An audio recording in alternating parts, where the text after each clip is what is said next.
Good morning. My name is Kim Sanchez A. Bagelin, and I am your teacher candidates field supervisor. Um, it is Friday morning, and to offset the fact that I have not fixed my hair, I have some lovely northern lights going on in the background. I did tell you I'd get this out to you before the weekend, and then am looking forward to answering questions on Monday. So the purpose of this is just to kind of give you the skinny on some documents that are going to be shared with you. There's quite a few of them, but I'll just kind of highlight what they are and what their purpose is and what you can expect next. So we'll try to keep it short so that you can watch this over the weekend and then come with questions that you have. And then we can also look at when I will be coming to visit with you in your schools. So I'm going to share my screen so I can share some documents with you. So the first one that I'm going to share with you that will be in the email is the general notes.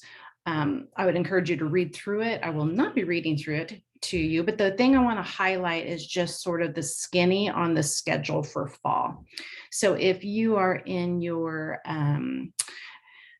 what do I want to call it, in the fall portion. So you're not doing your student teaching just yet. So we have one student who is doing student teaching in the fall, but for everybody else, this is sort of what the observation schedule kind of looks like. So we'll have this meeting, this TriConference, which is the combination of this asynchronous video with us coming together on Monday. That will count for the TriConference.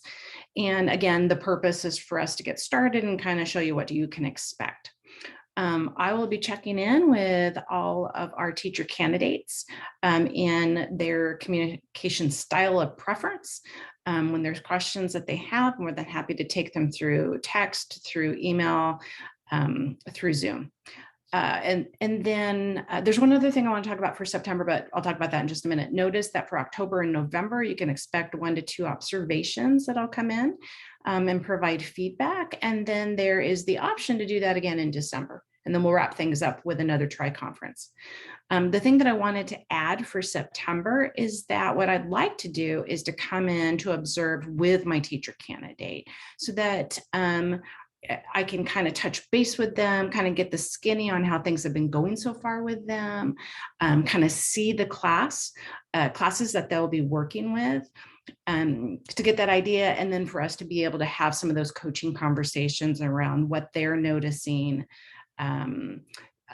questions of curiosity for them and so forth. So anyway, so we will schedule and touch base of what that will look like a little bit later.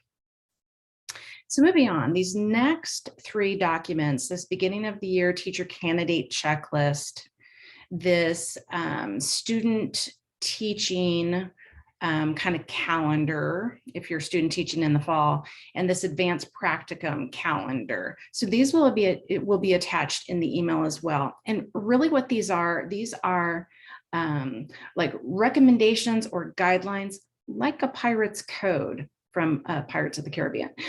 So this is not something that you have to go, I've done every single one of these things. Yes, yes, yes. But what it does is it gives you an idea of the kinds of things that you want to make sure that you get a chance to see or mentor teachers a chance to expose your teacher candidate to, because you and I both know that there's all these nuances to being in the classroom and things that you do that you just do because you've done it for a long time, that our teacher candidates don't necessarily see those inner workings. You know, obviously many of you that I am working with are in high school, so you will not see lunch count or milk, but you know, think of this in terms of you know, what does it look like for passing periods? What's your responsibility?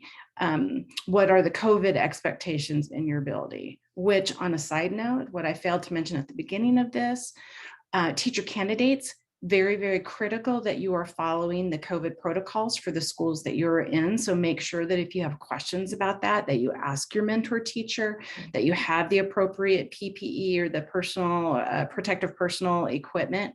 If you don't and you have concerns about that, please let your mentor teacher know, let me know, and we will get you what you need.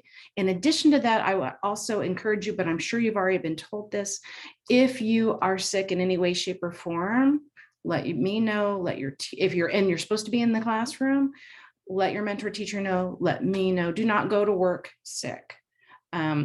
Really critical that you don't do that. So we can answer questions about that in our Zoom, but just on a side note. So anyway, so these 3 documents are really just guidelines on the kinds of things that we'd like to see our teacher candidates be able to do. You'll note on this document, you'll see a lot of the words co-teach. And so that kind of takes us to our, this is another document of things that your teacher candidate will be using, but that takes us to this document, the co-teaching document. And these are just really strategies and examples of how to do gradual release. Our student teaching experience, mentor teachers, was probably very different than the ones that you'll experience with your student teachers. And if you've had teacher candidates in the past, you're aware of that.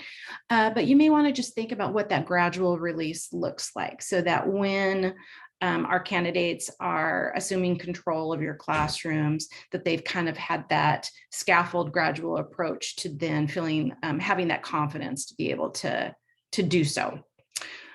So again, take a look at this. Teacher candidates, take a look at this. If you're uncertain about what any of these things look like or sound like, don't hesitate to reach out again to your mentor teacher or to me, and we can have a conversation about that.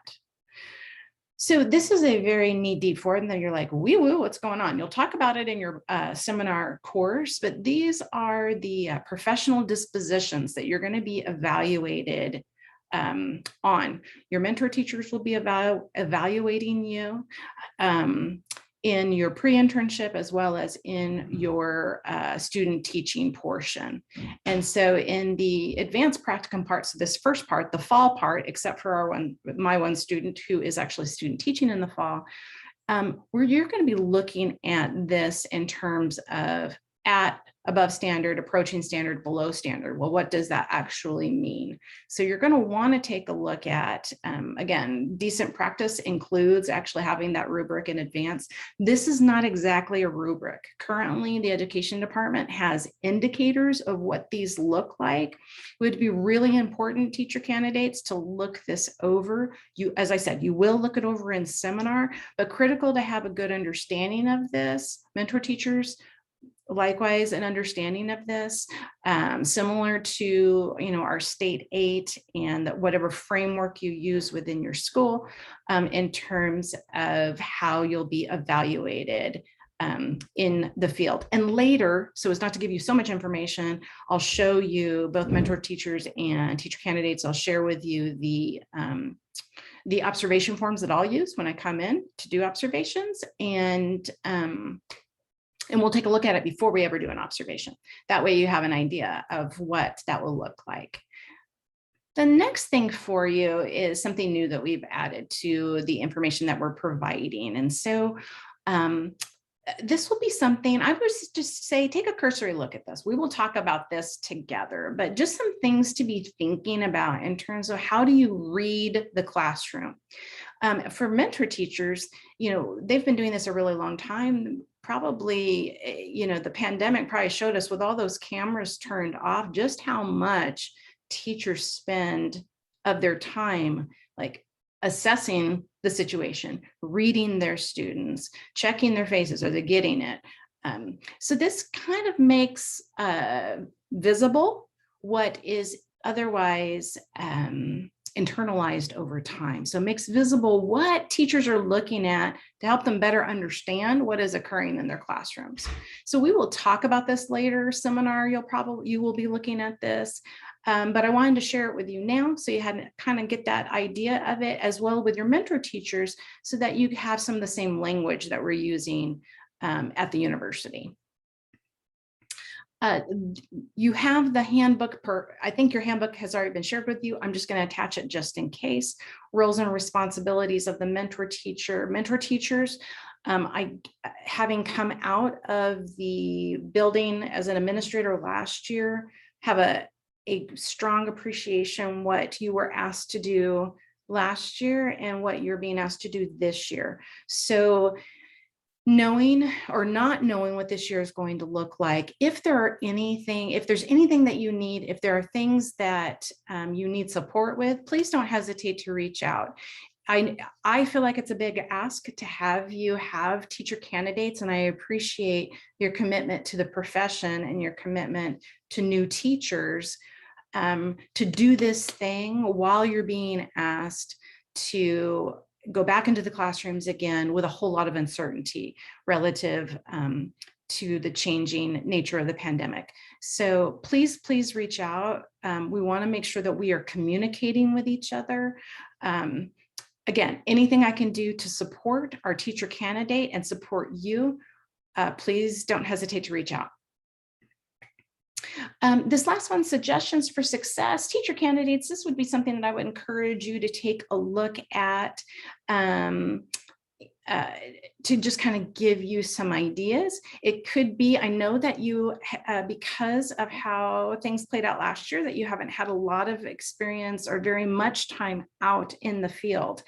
And it is going to require a lot of flexibility. We might be in person, we might have to shift depending on the needs of what's happening in the schools you're assigned to. So we're going to have to really be flexible. Critical that you're showing initiative.